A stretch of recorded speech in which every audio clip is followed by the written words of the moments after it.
નમસ્કાર, જય શ્રી કૃષ્ણ મિત્રો, ફરીથી સ્વાગત છે તમારું આપણી ચેનલમાં। મિત્રો, આજની કહાની દરેક વ્યક્તિએ ખૂબ જ સમજવા લાયક છે અને ખૂબ જ જ્ઞાનવર્ધક છે, માટે દરેક વ્યક્તિ આ કહાનીને જરૂરથી સાંભળે। તો મિત્રો, તમને વિનંતી છે કે આ વિડીયોના અંત સુધી જોડાયેલા રહેજો અને વિડીયો પસંદ આવે તો લાઇક શેર કરજો અને હજુ સુધી જો તમે અમારી ચેનલને સબસ્ક્રાઇબ ન કરી હોય તો અત્યારે જ સબસ્ક્રાઇબ કરી દેજો તથા કોમેન્ટ બોક્સમાં હર હર મહાદેવ જરૂરથી લખી દેજો, જેથી ભગવાન ભોલેનાથની કૃપા આપણા સૌ પર નિરંતર બની રહે। તો ચાલો કહાની શરૂ કરીએ। અરે માં, તમે જાણો જ છો કે થોડા દિવસોમાં અમારું બાળક આ દુનિયામાં આવવાનું છે અને આ જ સમયે આપણા ઘરે કામ કરવાવાળી નોકરાણી પોતાના ગામડે ચાલી ગઈ છે અને તે એવું કહીને ગઈ છે કે 2 મહિના પછી હું આવીશ। હવે આટલી જલ્દી બીજી કોઈ નોકરાણી પણ નહીં મળે અને તમે પણ તમારા ભાઈ પાસે અમેરિકા જઈને બેઠા છો। છાયાએ હેરાન થઈને પોતાની માને આ કહ્યું ત્યારે માએ કહ્યું, આમાં હેરાન થવાવાળી શું વાત છે? તારે કોઈ નવી નોકરાણી શોધવાની જરૂર નથી। તારી સાસુમાં છે ને, તે ક્યારે કામ આવશે? વેવાણ તો એકદમ તંદુરસ્ત છે અને એમ પણ તું તેમને દાદી બનાવવા જઈ રહી છે, એટલું તો એ તારા માટે કરી શકે ને। જ્યાં સુધી જરૂર લાગે ત્યાં સુધી કામ કરાવજે અને પછી તેમને પોતાના ઘરે મોકલી દેજે। પોતાની માની આ વાતો સાંભળીને છાયાની આંખોમાં ચમક આવી ગઈ। માં, આ તો તે ખૂબ જ સારો આઈડિયા આપ્યો મને। સાંજે જ્યારે તેનો પતિ ઘરે આવ્યો ત્યારે છાયાએ ઉદાસ હોય તેવું નાટક કરીને તેને ચા આપવા ગઈ। અરે છાયા, શું થયું? તું ઉદાસ કેમ છે? હું એ વિચારી રહી હતી કે તમારા મા અને બાપુજીને થોડા સમય માટે અહીં બોલાવી લઈએ, પરંતુ તેમાં શું થયું? પરંતુ પાછલી વખતે જે થયું હતું તેના કારણે સાસુમાં નારાજ તો નહીં હોય ને? અરે નહીં, હું મારા મા અને બાપુજીને ખૂબ જ સારી રીતે જાણું છું। આપણે જ્યારે બોલાવીશું ત્યારે તે બંને દોડતા આવી જશે। અરે સાંભળો છો, આજે રાજેશનો ફોન આવ્યો હતો, સવિતાજીએ અવાજ કરીને તેમના પતિને કહ્યું ત્યારે આનંદજીનું આ સાંભળીને ખુશીનું ઠેકાણું ના રહ્યું। અરે, આટલા દિવસો પછી? ચાલો, તેણે યાદ તો કર્યા આપણને। શું કહેતો હતો? ત્યાં બધા ઠીક તો છે ને? વાત એવી છે કે વહુની ડિલિવરીનો સમય નજીક આવી રહ્યો છે, તો તેણે આપણને બંનેને તેમના ઘરે બોલાવ્યા છે। પોતાના પુત્ર સાથે વાત કરીને સવિતાજી આજે ખૂબ જ ખુશ હતા, પરંતુ અચાનક જ સવિતાજી પાછળની વાતો યાદ કરીને એકદમ ઉદાસ થઈ ગયા। હકીકતમાં 1 વર્ષ પહેલાં સવિતાજી અને આનંદજી પોતાના પુત્ર અને વહુના ઘરે થોડા દિવસો માટે રહેવા માટે ગયા હતા। તેમની વહુ છાયા એ જાણી ચૂકી હતી કે તેમની સાસુ એકદમ સીધી સાદી છે, તો તેણે આ વાતનો ફાયદો ઉઠાવવાનું શરૂ કરી દીધું। આખો દિવસ તે ખૂબ જ વ્યસ્ત છે તેવું કહીને આખા ઘરનું કામ તે પોતાની સાસુમાં જોડે કરાવતી હતી। આ જોઈને આનંદજીને સારું લાગ્યું નહીં, ત્યારે તેમણે પોતાની વહુને કહ્યું કે વહુ, તારી સાસુની ઉંમર થઈ ગઈ છે, તે થાકી જાય છે, તો થોડું કામ તું પણ કરવા લાગ। આટલું જ કહેવાની વાર હતી અને વહુએ ખૂબ જ મોટો ઝઘડો ઊભો કરી લીધો અને તેમને ખૂબ જ ખરું ખોટું સંભળાવ્યું। સવિતાજી અને આનંદજી ચૂપચાપ ઊભા રહીને આ અપમાન સહન કરતા રહ્યા અને રાજેશ પોતાની પત્નીની સામે કંઈ પણ બોલી શક્યો નહીં। સવિતાજી અને આનંદજી પોતાના આત્મસન્માનની રક્ષા માટે પોતાના ઘરે પાછા આવી ગયા। સવિતાજી પાછળની વાતોમાં ખોવાઈ ગયા હતા, એટલામાં જ આનંદજી બોલ્યા, અરે સવિતા, કઈ વાતોમાં તું ખોવાઈ ગઈ? હજુ સુધી તું એ જ વિચારી રહી છે? જલ્દીથી સામાન પેક કરી દે, આનંદજીએ પોતાની પત્ની સવિતાને કહ્યું। તું તો જાણે જ છે કે રાજેશના લગ્ન થયે 5 વર્ષ થઈ ગયા છે અને કેટલા વર્ષો પછી આજે આપણા દીકરાના ઘરે ખુશી આવી રહી છે। હા ઠીક છે, હું જરા ગીતાને કહી આવું છું કે આપણે થોડા સમય માટે પોતાના દીકરાને ઘરે જઈ રહ્યા છીએ। હકીકતમાં આનંદજી અને સવિતાજીએ પોતાના ઘરનો થોડો ભાગ ભાડે આપ્યો હતો, જ્યાં ગીતા અને પંકજ પોતાના વહાલા દીકરા ભોલુ સાથે રહેતા હતા। તે બંને ઘરે રહીને જ ટિફિન સર્વિસનું કામ કરતા હતા। બાજુમાં જ ગર્લ્સ હોસ્ટેલ હતી, એટલે તેમનો ધંધો પણ સારો ચાલતો હતો। થોડા વર્ષોમાં જ ગીતા અને સવિતાજીનો એકબીજાની સાથે ખૂબ જ લગાવ થઈ ગયો હતો। ગીતાના દીકરા ભોલુને પોતાની સગી દાદી કરતાં પણ વધારે પ્રેમ સવિતાજી આપતા હતા। અરે ગીતા, ઓ ગીતા, સવિતાજીએ બૂમ પાડી।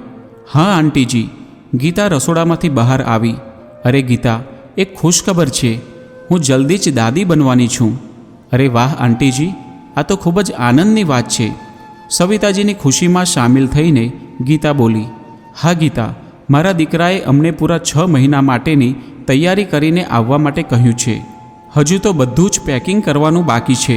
તું તારું ટિફિનનું કામ પતાવીને મારી મદદ કરવા માટે આવી જજે, સવિતાજી બોલ્યા. એટલામાં જ પંકજનો અવાજ આવ્યો, ગીતા, ટિફિનનું કામ હું સંભાળી લઈશ, તું જા અને આંટીની મદદ કર. ગીતાએ સવિતાજીની પેકિંગ કરવામાં મદદ કરી અને સવિતાજી સાથે મળીને તેમની વહુ માટે ગુંદરના લાડુ પણ બનાવી લીધા. જતાં પહેલાં રસ્તામાં ભૂખ લાગે તેના માટે એક ટિફિન પણ પેક કરીને તેમને આપી દીધું. બપોરની ટ્રેનથી તે બંને પોતાના દીકરાના ઘરે જવા માટે રવાના થઈ ગયા. બીજી બાજુ રાજેશ તેમને સ્ટેશન પરથી લઈને પોતાની ગાડીમાં બેસાડીને ઘરે લઈ ગયો.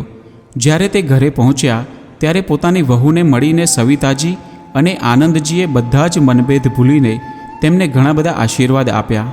સવિતાજીએ ઘરે પહોંચીને જ ઘરના બધા કામોની જવાબદારી લઈ લીધી. આખું ઘર જે કામવાળી બાઈની ગેરહાજરીમાં વિખેરાઈ ગયેલું પડ્યું હતું તેને સવિતાજીએ આવીને જ ખૂબ જ કુશળતાપૂર્વક વ્યવસ્થિત રીતે ગોઠવી દીધું. તેમણે દરરોજે પોતાની વહુને પચી જાય તેવું અને પૌષ્ટિક ભોજન બનાવીને ખવડાવ્યું. વહુની વાતોમાં હવે મીઠાશ આવી ગઈ હોય તેવું લાગતું હતું. તે આખો દિવસ માજી માજી કહીને પોતાના બધા જ કામ પોતાની સાસુ જોડે કરાવી લેતી હતી. નિયત સમયે છાયાએ એક દીકરીને જન્મ આપ્યો. દાદા દાદી એકદમ ખુશ થઈ ગયા હતા. અરે, આ તો એકદમ મારા પર જ ગઈ છે, સવિતાજી પોતાની પૌત્રીને જોઈને બોલ્યા. અરે નહીં, મારી પૌત્રીનો ચહેરો તો એકદમ મારા જેવો જ છે. અરે, આણે તો મને પલાળી દીધો, આનંદજી દીકરીને સવિતાજીને આપતા બોલ્યા. બધા જ લોકો તે સમયે હસવા લાગ્યા. દીકરીના જન્મ બાદ સવિતાજીએ પોતાની વહુની ખૂબ જ સેવા કરી. બાળકીની સંભાળ રાખવી, રસોડાનું કામ કરવું અને પોતાની વહુ માટે અલગથી જમવાનું બનાવવાનું. સવિતાજીની ઉંમર થઈ ચૂકી હતી તે છતાં પણ પોતાની વહુને કોઈ પણ તકલીફ ના પડે એ વિચારીને તે આખો દિવસ સેવામાં હાજર રહેતી હતી. તેમના ઘૂંટણમાં પણ ખૂબ જ દુખાવો રહેતો હતો. તે છતાં પણ સવિતાજી ઘરના બધા જ કામ ખૂબ જ કુશળતાપૂર્વક કરતા હતા. આનંદજી પણ ઘરના ઘણા કામોમાં તેમને મદદ કરતા. જોત જોતામાં 2 મહિના વીતી ગયા. દીકરીને લાડ અને પ્રેમ આપવામાં સવિતાજી અને આનંદજીનો સમય કેવી રીતે પસાર થઈ જતો તે ખબર જ નહોતી પડતી. ધીરે ધીરે તે નાની બાળકીને પણ પોતાના દાદા દાદીના હાથની ઓળખાણ થઈ ગઈ. આ વાત તેમની વહુ છાયાને ખૂબ જ ખટકવા લાગી. થોડા દિવસ પછી છાયાની કામવાળી બાઈ પણ પોતાના ગામડેથી પાછી આવી ગઈ. સવિતાજીએ ના પાડી હોવા છતાં પણ તેણે એ દલીલ કરીને તે કામવાળીને પાછી બોલાવી લીધી કે માજી આખો દિવસ કામ કરીને અને મારી દીકરીની સંભાળ રાખીને થાકી જાય છે. એક દિવસ સવિતાજી જ્યારે ચમચીથી નાની દીકરીને દૂધ પીવડાવી રહી હતી ત્યારે તે દીકરીએ થોડી ખાંસી ખાઈને ઉલટી કરી દીધી. બસ ફરી જોવાનું શું હતું. છાયાને તો જાણે પોતાની સાસુ પર ગુસ્સો કરવા માટેનું બહાનું મળી ગયું. છાયા અને રાજેશે પોતાની દીકરીની બધી જ જવાબદારી તે નોકરાણીને આપી દીધી. પરંતુ સવિતાજીનો મોહ તો તે નાની બાળકીમાં જ અટકેલો હતો. એટલે જ મમતાને વશ થઈને તે ક્યારેક તે નાની દીકરીને પોતાના હાથમાં લેતી હતી. એક દિવસ જ્યારે તે બંને દીકરો અને વહુ બહાર ગયા ત્યારે તે પોતાની નાની દીકરીને તે નોકરાણીને સોંપીને ગયા હતા. નાની દીકરી ખૂબ જ રડી રહી હતી. નોકરાણી તેને ચૂપ કરવા માટેનો પ્રયત્ન કરી રહી હતી, પરંતુ દીકરીનું રડવાનું બંધ નહોતું થઈ રહ્યું. સવિતાજીથી દીકરીનું રડવાનું જોઈ શકાયું નહીં અને નોકરાણીના હાથમાંથી નાની દીકરીને લઈ લીધી અને તેની નાભી પર હિંગ લગાવવા લાગ્યા. ત્યારે દીકરી ચૂપ થઈ ગઈ અને પોતાની દાદીના હાથનો સ્પર્શ થયો એટલે તે હસવા લાગી.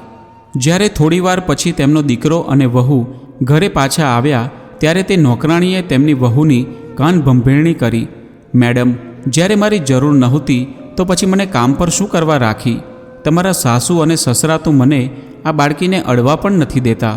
હવે હું તમારા ઘરે કામ નહીં કરું. બંને પતિ પત્ની સવિતાજી પર વરસી પડ્યા અને નોકરાણીને મનાવવા લાગ્યા. સવિતાજી અને આનંદજી તેમના અપમાનને સહન કરતા જ રહી ગયા અને તે કરતા પણ શું, તે બાળકીના મોહ માટે પોતાના દીકરા અને વહુનું ઘર પણ છોડીને નહોતા જઈ શકતા. સવિતાજી પોતાના રૂમમાં જઈને રડવા લાગ્યા. વહુ તો પારકા ઘરેથી આવી હતી, પરંતુ દીકરો તો આપણો પોતાનો છે ને. હવે તો મને તેને પોતાનો દીકરો કહેતા પણ શરમ આવે છે. હવે તો એવી હાલત થઈ ગઈ હતી કે આખો દિવસ તે નોકરાણી બાળકીની સંભાળ રાખતી હતી અને તે વહુ પોતાની મા સાથે આખો દિવસ ફોન પર વાતો કરતી રહેતી હતી અને સવિતાજીના માથે રસોડાની બધી જ જવાબદારી આવી ગઈ હતી. ત્યાં સુધી કે તે નોકરાણીનું જમવાનું પણ સવિતાજીએ જ બનાવવું પડતું હતું. આનંદજી પોતાની પત્નીની આવી હાલત જોઈને મનમાં ને મનમાં દુઃખી થઈ રહ્યા હતા. એક દિવસ છાયાએ પોતાની સાસુમાને કહ્યું, મમ્મી, આજે મારી કેટલીક બહેનપણીઓ ઘરે આવી રહી છે. તેમના માટે થોડા નાસ્તાની વ્યવસ્થા કરી રાખજો તથા ચા અને કોફી પણ બનાવી દેજો. સાંજે જ્યારે પોતાની વહુની બહેનપણીઓ ઘરે આવી ત્યારે આદર સાથે સવિતાજીએ તેમને સોફા પર બેસાડી પોતાના હાથથી બનાવેલા સ્વાદિષ્ટ નાસ્તા ખવડાવ્યા. તેમની ખૂબ જ આગતા સ્વાગતા કરી અને રસોડામાં જઈને વાસણ સાફ કરવા લાગ્યા. પરંતુ અચાનક તેઓએ જે સાંભળ્યું તેના પર તેઓ વિશ્વાસ કરી શક્યા નહીં. પોતાની વહુની બહેનપણીઓ તેમને કહી રહી હતી કે છાયા, તને તો ખૂબ જ સારી કામવાળી બાઈ મળી ગઈ છે. આટલું સ્વાદિષ્ટ જમવાનું બનાવે છે, તે કેટલો પગાર લે છે. અમારા માટે પણ આવી કામવાળી શોધી આપ. આ સાંભળીને છાયા હસવા લાગી, પરંતુ તે એટલું પણ ન કહી શકી કે આ નોકરાણી નહીં પરંતુ મારી સાસુમાં છે.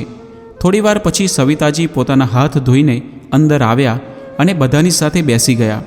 પોતાની વહુની બહેનપણીઓ તેમને જોવા લાગી ત્યારે સવિતાજી બોલ્યા કે તમારી જાણકારી માટે હું એ જણાવી દઉં કે હું કોઈ નોકરાણી નથી, પરંતુ તમારી બહેનપણીની સાસુ છું. તમારી બહેનપણીએ તમને ના જણાવ્યું એટલે મેં વિચાર્યું કે હું જણાવી દઉં. આ સાંભળીને બધી જ બહેનપણીઓ અચંબામાં પડી ગઈ અને આશ્ચર્ય સાથે તે છાયા તરફ જોવા લાગી.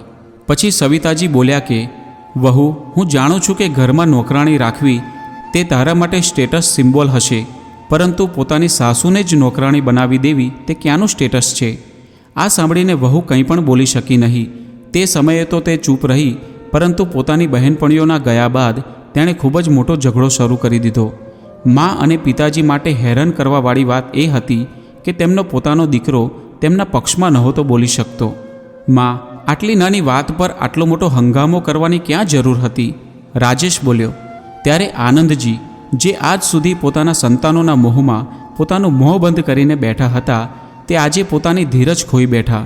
નાની વાત? તારી માને અહીં નોકરાણી બનાવીને રાખી મૂકવામાં આવી છે અને તને આ નાની વાત લાગે છે? માફ કરજે દીકરા, આજ સુધી અમે બધું જ ચૂપચાપ સહન કરી રહ્યા હતા, પરંતુ હવે પાણી માથાની ઉપર જઈ ચૂક્યું છે. હવે અમે આ ઘરમાં 1 મિનિટ માટે પણ રોકાયા તો આ મારી પત્નીનું અપમાન હશે. આવું કહ્યા બાદ આનંદજી પોતાની પત્ની સાથે સામાન પેક કરવા લાગ્યા. નાની દીકરીનો પ્રેમ તેમને અહીં રોકી ના લે તે વિચારીને તે દૂરથી જ ઘર છોડીને નીકળી ગયા. જે વહુની તેમણે આટલો સમય સેવા કરી હતી તે વહુએ તેમને અપમાનિત કરીને ઘરમાંથી રવાના કરી દીધા અને પોતાના દીકરાએ પણ તેમને રોક્યા નહીં. આનંદજી અને સવિતાજી પહેલી ટ્રેન પકડીને પોતાના ઘરે પાછા આવી ગયા. તેમને રહી રહીને એક જ સવાલ પરેશાન કરી રહ્યો હતો કે ગડપણના આ પડાવમાં જ્યારે સૌથી વધારે પોતાના સંતાનોની જરૂર હોય છે ત્યારે તેઓ એકલા કેવી રીતે જીવન જીવી શકશે? મહિને જે ભાડું આવતું હતું તેના સિવાય તેમની પાસે આવકનું કોઈ પણ સાધન નહોતું અને તેમણે પોતાની પાસે ભેગી કરેલી બધી જ મૂડી પોતાના દીકરાના ભણતર અને તેને સેટલ કરવા પાછળ ખર્ચ કરી દીધી હતી. આનંદજીને આ બધી વાતો ખૂબ જ દુઃખ પહોંચાડી રહી હતી. ઘરે પહોંચીને જ્યારે તેમણે ઘંટડી વગાડી ત્યારે ગીતા અને પંકજ બહાર આવે તે પહેલાં જ ભોલું બહાર આવી ગયો. અરે દાદા દાદી, તમે આવી ગયા? તમે ક્યાં ગયા હતા અમને છોડીને? ગીતાએ જ્યારે દરવાજો ખોલ્યો ત્યારે તે બંને ભોલુને ભેટી પડ્યા. બીજી બાજુ તેમને જોઈને ગીતાના ચહેરા ઉપર ખુશી અને હેરાની એ બંનેનો મિશ્ર ભાવ દેખાઈ રહ્યો હતો. તે એ સમજી નહોતી રહી કે અંકલ અને આંટીજી તો 6 મહિનાનું કહીને ગયા હતા, પરંતુ તે આટલા જલ્દી પાછા કેમ આવી ગયા? એ પણ બધો જ સામાન લઈને. પરંતુ તેઓ અંકલ આંટી બંનેના ચહેરાના ભાવને જોઈને બધી વાત સમજી ગયા. અંકલ આંટી, હાથમાં ધોઈને તમે ફ્રેશ થઈ જાઓ. હું તમારા માટે ચા અને નાસ્તો બનાવીને લઈ આવું છું. પોતાના ઘરે આવીને તેમને ખૂબ જ સંતોષ થઈ રહ્યો હતો, પરંતુ આનંદજીના દિમાગમાં રહી રહીને એ બધી વાતો ગુંજી રહી હતી.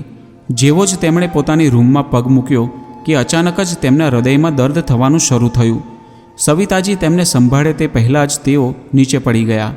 સવિતાજીની બૂમ સાંભળીને ગીતા અને પંકજ પણ ત્યાં આવી ગયા, પરંતુ ત્યાં સુધી આનંદજીના શરીરમાંથી પ્રાણ નીકળી ચૂક્યા હતા. સવિતાજી પર તો જાણે દુઃખોનો પહાડ તૂટી પડ્યો.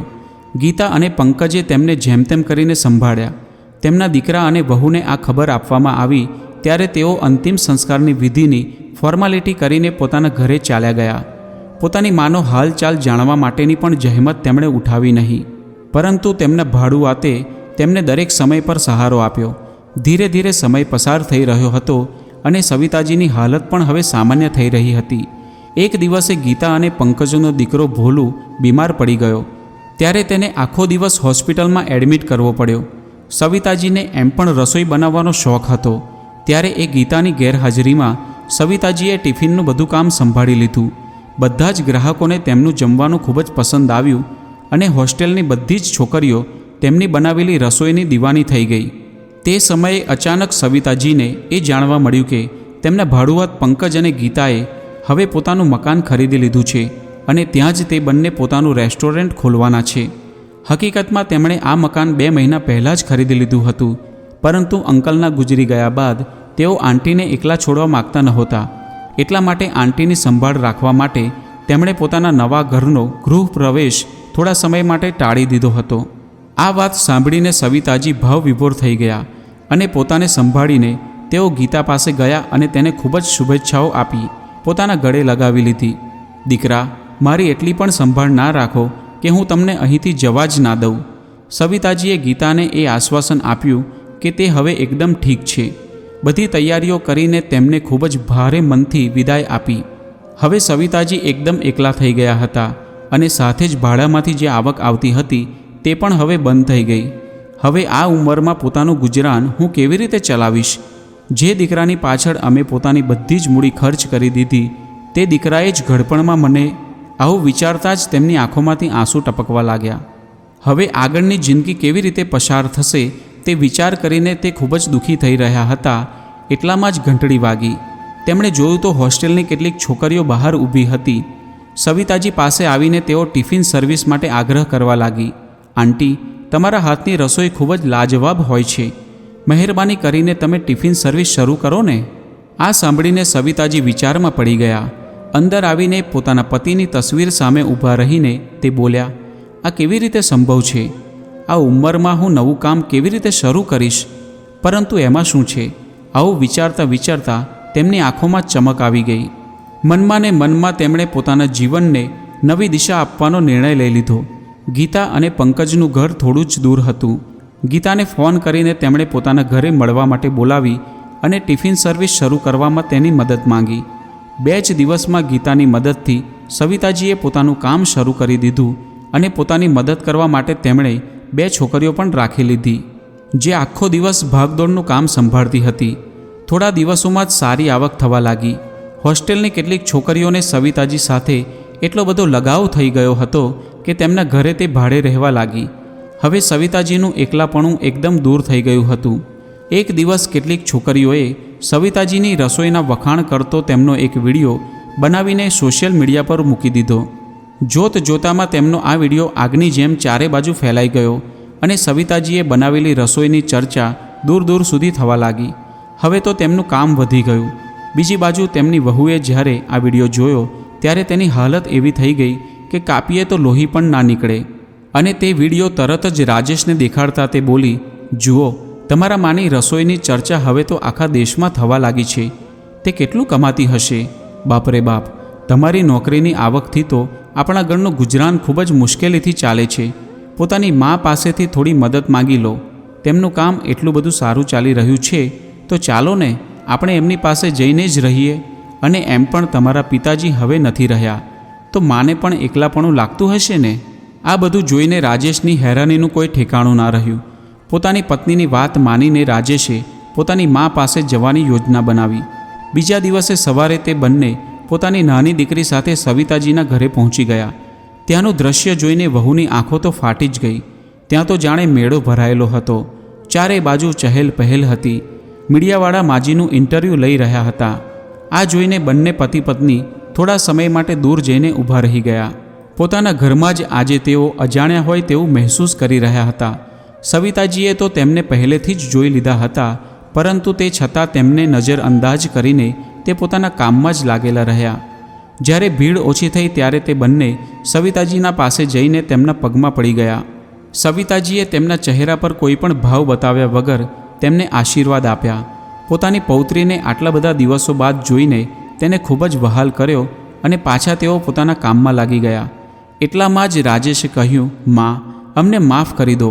અમારાથી ખૂબ જ મોટી ભૂલ થઈ ગઈ છે. આજથી અમે તમારી જોડે રહેવા માંગીએ છીએ.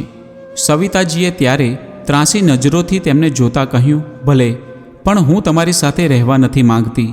આ ઘડપણમાં હું ઇજ્જત સાથે રહેવા માગું છું, કોઈના ઘરની કામવાળી બાઈ બનીને નહીં.